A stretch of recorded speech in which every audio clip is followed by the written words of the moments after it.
இது கள்ளிப்பாடி சேதுபதியின் குரல். ஒரு மிக முக்கியமான விடயம் குறித்து தான் இந்த காணொளியில நாம பேச இருக்கிறோம். என்ன அந்த விடயம்னா, தமிழகத்தினுடைய சமூக ஊடகங்கள் மற்றும் முன்னணி ஊடகங்கள் எதை பேச வேண்டுமோ அதை முற்றிலுமாக மறைத்து மறந்து விட்டது போல தேவையற்ற பாட்டாளி மக்கள் கட்சி குறித்தான ஒரு விடயத்தை பெரிதளவுல பேசிட்டு இருக்கிறாங்க. பாமகவினுடைய செயற்குழு கூட்டம் என்பது புதுவையில நடைபெற்றது.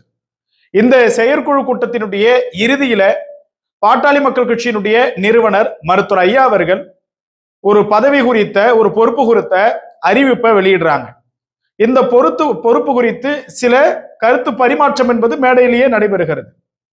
அதை இங்க இருக்கக்கூடிய ஊடகங்கள் என்ன பண்றாங்கன்னா, பெரிய அளவுல ஒரு பூதாகரமான விஷயமா மாத்தி, பாட்டாளி மக்கள் கட்சி உடைகிறதா, பாட்டாளி மக்கள் கட்சி இரண்டாக போகிறதா, மூன்றாவது அணி உருவாகிறதா, படையூரில் அலுவலகமா, தைலாபுரம் வெற்றிடமான்னு சொல்லிட்டு பெரிய பெரிய அளவுல பேச தொடங்கிட்டாங்க. பாலியல் பிரச்சனை, அந்த பிரச்சனை, இந்த பிரச்சனை எல்லாம் பெருசா பேசப்படல. பாமக குறித்த பிரச்சனை தான் இங்க பெருசா பேசப்படுகிறது. கடந்த 2 நாட்களாக பனையூரில் பாமக பிரமுகர்களை சந்தித்து வருகிறார் அன்புமணி. மீண்டும் என்ன குழப்பம் என்பது போன்ற பல்வேறு விடயங்கள் பேசிட்டு இருக்கிறாங்க. முதல்ல இந்த அலுவலகம் குறித்த ஒரு தெளிவை எல்லாருக்குமே நாம தெளிவுபடுத்த வேண்டியது அவசியமா இருக்குது. என்னன்னா, பாமகவினுடைய தலைவர் திரு அன்புமணி ராமதாஸ் அவர்களுடைய இல்லம் அப்படிங்கிறது முதல்ல டி நகர்ல இருந்தது. டி நகர்ல போதிய வசதிகள் இல்லாததுனால அதுக்கப்புறமா மருவி ஈசிஆருக்கு வராங்க.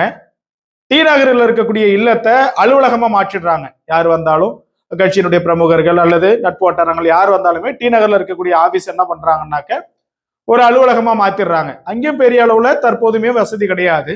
அதற்காக என்ன பண்றாங்க அப்படின்னாக்க, அக்கரை பீச் அதுல இருந்து, அதாவது திரு அன்புமணி ராமதாஸ் அவர்களுடைய இல்லத்திலிருந்து சுமார் ஒரு 2 கிலோமீட்டர் அளவுல ஒரு 3 தெரு தள்ளி ஒரு பனையூர்ல ஒரு அலுவலகத்தை பாக்குறாங்க. அது இன்னைக்கு நேற்று பார்த்த கிடையாது.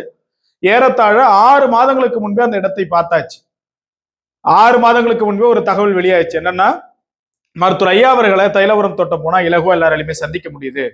ஆனா திரு அன்புமணி ராமதாஸ் அவர்களை சந்திக்க முடியல, சிரமமா இருக்குதுன்னு சொல்லிட்டு சிறு சிறு குறைகள் எழுந்தது. அதற்கு பின்பு என்ன பண்ணாங்கன்னா, சரி எல்லோருமே அவர்கள் வந்து சந்திப்பதற்கு ஏதுவாக இருக்கும் வகையில ஒரு அலுவலகத்தை தயார்படுத்துறோம்னு சொல்லிதான் ஏறத்தாழ 5-6 மாதங்களாக அந்த அலுவலகத்தினுடைய பணி நடைபெற்றது. பொதுக்குழுவிலே இல்லைனாலுமே கூட புத்தாண்டுக்கு பிறகு இது ஒரு அறிவிப்பாகவே வெளிவர இருந்ததா சொல்லப்படுகின்றது பனையூரினுடைய அலுவலகம் குறித்து. ஆகையினால தேவையான வசதி, அதாவது நெட் வசதியா இருக்கட்டும், பார்க்கிங் வசதியா இருக்கட்டும், இது எல்லாமே இருக்கிறபடி கிட்டத்தட்ட ஒரு 100 பேர் 150 பேர் வந்தாலும் ஃப்ரீயா உட்காந்து பேசுற மாதிரி, புகைப்படம் எடுக்கிற மாதிரி, அவர்கள் வந்து எந்த சோர்வும் இல்லாம திரும்பி போற மாதிரியான வசதிகளுக்கு ஏற்ப பனையூரினுடைய அலுவலகம் என்பது உருவாக்கப்பட்டது. 2 நாளா சந்திச்சுட்டு இருக்கிறது ஒரு வழக்கமான சந்திப்பு தான். டி நகர்ல சந்திக்க வேண்டிய அந்த சந்திப்பானது இங்க பனையூர்ல நடந்துகிட்டு இருக்குது. அவ்வளவுதானே தவிர்த்து வேற எதுவுமே கிடையாது. இன்னொன்னு, நேற்றைய தினம் திருமதி சௌமியா அன்புமணி ராமதாஸ் அவர்கள் ஒரு போராட்டத்தை மேற்கொள்றாங்க. அதே நேரத்துல மருத்துவர் ஐயா அவர்களுடைய ஒரு பேட்டி என்பது வெளிவருகிறது. இந்த மாதிரி நிறைய விஷயங்கள் ஐயா அதுல பேசினாங்க. ஆனா ஊடகங்கள் என்ன பண்ணுச்சுன்னா, அந்த இளைஞரணி பொறுப்பு, இளைஞரணி பொறுப்பு, இளைஞரணி பொறுப்பு, இந்த விஷயத்தை மட்டுமே கட் பண்ணி ஹைலைட் பண்ணாங்க. சரி, இப்ப யாருக்குதான் அந்த இளைஞரணி பொறுப்பு அப்படிங்கிறத 2 விஷயமா நம்ம பார்க்கலாம். ஒண்ணு என்ன அப்படின்னாக்க, ஐயா அவர்கள் அறிவித்தது திரு முகுந்தன் அவர்களை அறிவித்திருக்கிறாங்க. அதுல எந்த மாறுபாடுமே கிடையாது, அவர் தான் சொல்லியிருக்கிறாங்க. திரு அன்புமணி ராமதாஸ் அவர்களுடைய தரப்புல என்ன சொல்லியிருக்கிறாங்க அப்படின்னாக்க, அது உட்கட்சி விவகாரம், முழுமையான அறிவிப்பு என்பது வெளியாகும், அது இன்னும் நாங்க பேச வேண்டியதெல்லாம் இருக்குன்னு சொல்லியிருக்கிறாங்க. இதற்கிடையில பலரினுடைய பெயர்கள் எல்லாமே பரிசீலனை செய்யப்பட்டதா சிலர்கள் சொன்னாங்க. இப்ப அவங்கள போடலாமா இவங்கள போடலாமான்னு சொல்லிட்டு தலைமையில அங்க இருக்கக்கூடிய வட்டாரங்கள் சொல்லியிருக்கிறாங்க. இதுல என்ன ஒரு மிக முக்கியமான விஷயம் அப்படின்னா, இளைஞரணி பொறுப்பா இருக்கட்டும், மகளிரணி பொறுப்பா இருக்கட்டும், அடுத்தது மாவட்ட பொறுப்பா இருக்கட்டும், இது எல்லாருக்குமே தலைவர் யார் அப்படின்னாக்க ஐயா சின்னையா 2 பேர் தான்.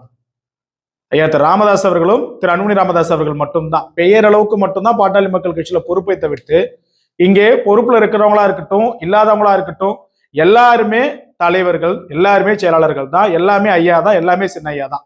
மற்ற கட்சி மாதிரி அப்படி இப்படிலாம் இங்க எதுவுமே கிடையாது. இளைஞரணி பொறுப்பு அப்படிங்கிறது இத்தனை ஆண்டு காலமாக வெற்றிடமா இருந்தது. அதை நிரப்பும் வகையில் ஐயா அவர்கள் சொல்லியிருந்தாங்க. அது முழுமையான அறிவிப்பு ஐயா சின்னையா எப்போது வெளியிடுறாங்களோ அப்போது வந்து பார்த்தோம் அப்படின்னாக்க அது எல்லாரும் மத்தியிலுமே பெரிய அளவுல தெரிய வரும். இப்போதைக்கு எல்லாருக்குமே ஒரு கேள்விக்குறி இருக்குது. ஐயா சொல்றாங்க, இன்னும் சின்னையா சொல்லலையே அப்படின்ற ஒரு கேள்விக்குறி இருக்குது. அந்த கேள்விக்குறிக்கான பதில் அப்படிங்கிறது விரைவில் வெளிவரும். அதற்கு முன்பாக இந்த ஊடகங்கள் சற்று தவிர்த்துக்கோங்க. அதே போல நம்முடைய கட்சிக்காரங்க, நம்முடைய தொண்டர்கள் எல்லாமே இவங்களுக்கா இருக்குமோ அவங்களுக்கா இருக்குமோன்றதை விட யாருக்கா இருந்தாலும் நியமிக்கப்படக்கூடிய ஒவ்வொருத்தருமே எல்லாருமே சின்னையா முகம்தான், நமக்கு எல்லாமே ஐயாவுடைய முகம்தான். நாம பொறுப்பாளர்கள் யாரா இருந்தாலும் நமக்கு வந்து போக்கஸ் ஐயா சின்னையாதான்றத நம்ம மனசுல வச்சுப்போம். விரைவில் எல்லாமே வந்து நிறைவுக்கு வந்து அறிவிப்பு வெளிவரும். நன்றி, வணக்கம்.